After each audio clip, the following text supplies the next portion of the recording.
When you're a patient at our hospital, you have rights, and now I want to describe those rights to you.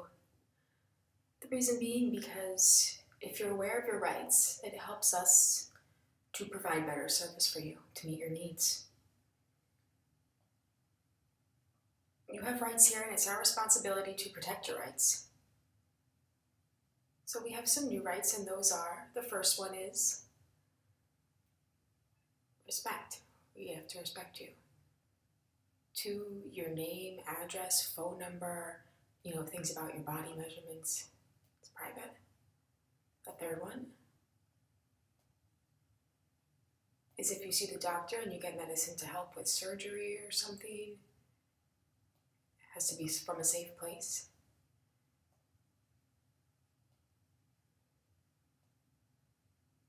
And fourth, after you see the doctor, he develops a plan for you.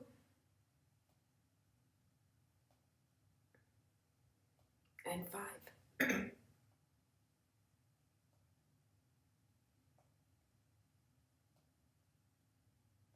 we have to write some things down on a piece of paper, like what happens if you go into a coma, situations like that. What do we do in that situation?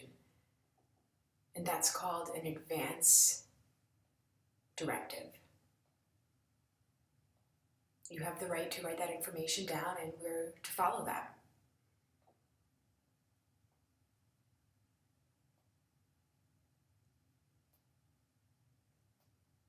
And you also have the right to choose someone to support you at this hospital, to choose, make decisions for you.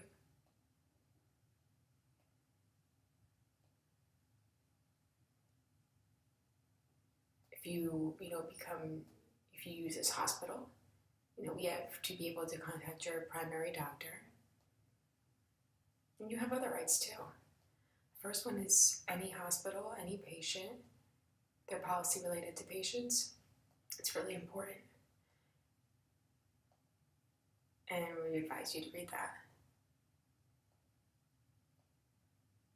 The hospital also has a list of rights. It's called Patient Rights and Responsibilities. And you're supposed to get a copy of that, and that'll explain everything to you.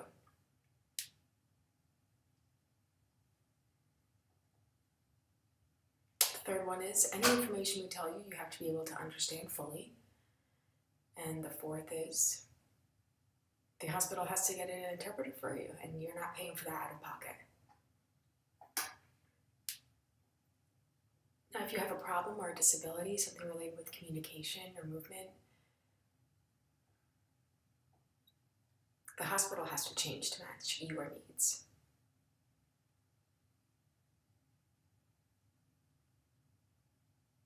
So you have rights, and it's all in your file, your name, your address, and everything, and that's kept extremely confidential. If you request your file, if you need some information in that file, we have to give that to you. Yeah, we can't delay that process. We can't make you wait. We have to give that to you. But you have a right. If someone's abusing you, if someone's harassing you, they can't get your file. We need to protect you, and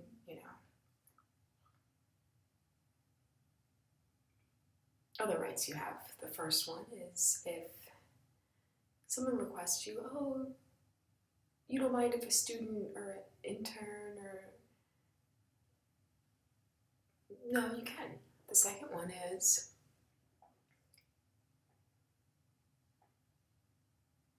if you decide you want to get a second opinion or other advice, that's your right. Number 3, if you're here and we conduct new research, we have to let you know. But first, we need to explain everything in depth with you and get your signature and make sure that you accept that. If you're a patient in the hospital here,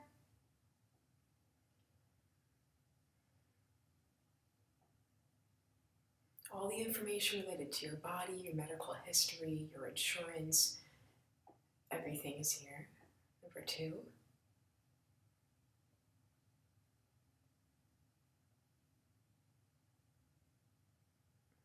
you've already jotted down all the information about what to do if you're into a coma, who who would you want to make decisions? What would you want to do? Remember, that's called an advance directive. So the hospital needs a copy of that.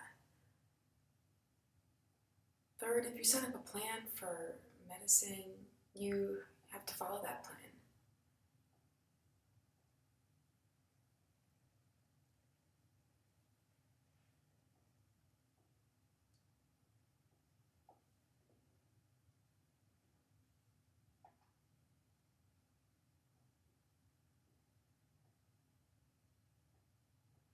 And when the doctor tells you to take the medicine, you need to take it as directed. If you feel in pain, any sort of pain, you need to tell the doctor or someone, supervisor, someone who needs to take care of you. They'll probably give you medicine to help lessen the pain.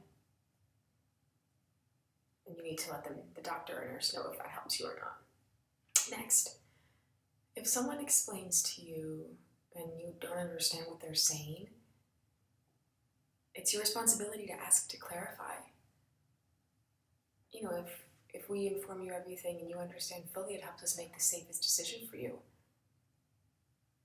It's also your responsibility to pay any debts you have to the hospital. If something shows up and there's a problem, it's your responsibility to call and discuss that with us. It's also your responsibility to follow the hospital rules.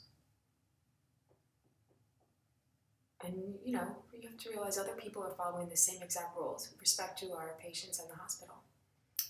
Next, if you have some sort of concern about, you know, somebody not following your rights, not respecting your rights, you need to let somebody know.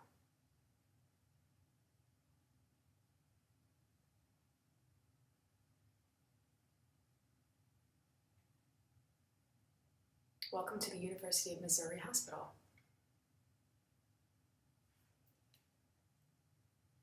If a problem shows up, we hope you enjoy it here, but if a problem shows up and you need to complain to somebody, here's what you do. You can let anybody know that works at the hospital, and they'll help you quickly.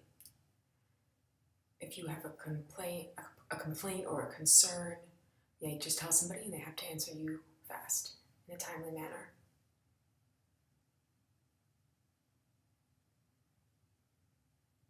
If a problem or concern shows up, you have to let us know. There's a few different ways how you can file a complaint.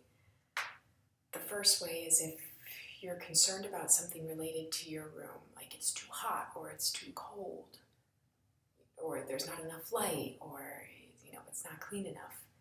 You can call a department named the Hospitality Service. Now, in every patient's room, they have a phone.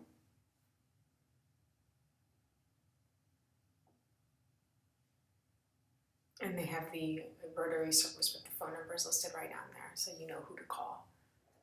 And they'll take care of anything related with your room.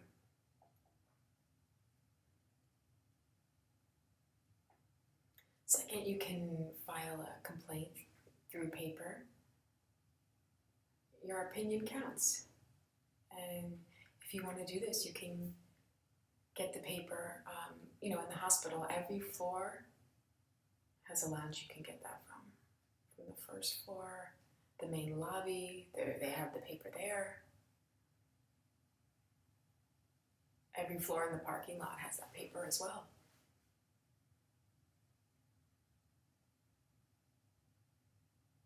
And it's called Quest Services.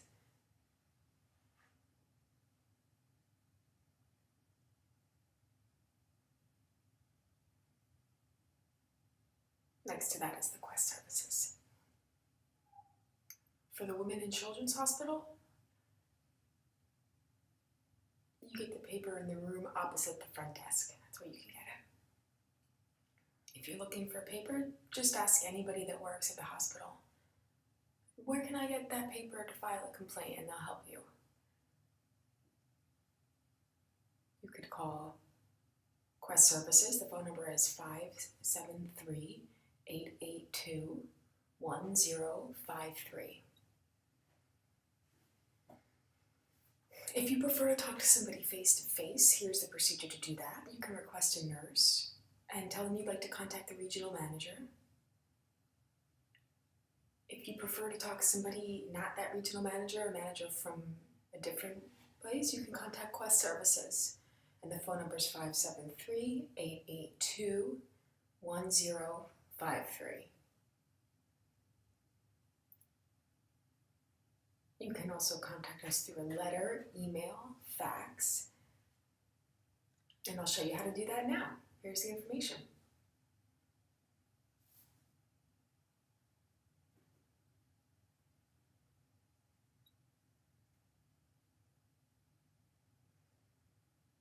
If you contact us, if you call, email, send a letter, please include all of your information. For example, the patient's full name, where the patient works, what hospital you're a part of.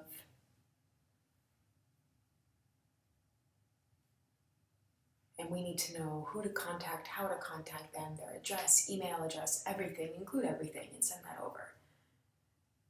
If you let us know, we'll get that and we'll send you a reply. If you're not satisfied with our reply, you have a right to file a complaint on our procedure, on our process, the way we handle this. And understand this information is confidential. We don't share this information with other people.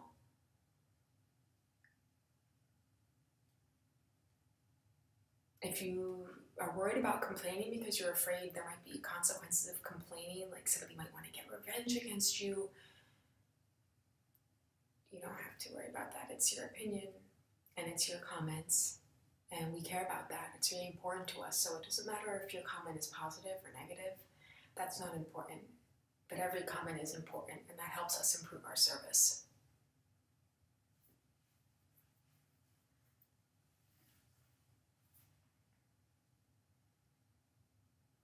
If you let us know, we get a complaint and you're not satisfied with that, you have the right to file and start our process named grievance review.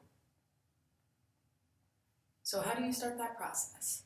Well, first you need to call Quest Services. The phone number is 573-882-1053. And ask them to start filing the complaint procedure. They'll explain how to do that. If you need help or advice, we have another agency that can help you as well. They help, solve problems related to hospitals and medical situations. Just make sure to include your phone number, your name, your address, all that information.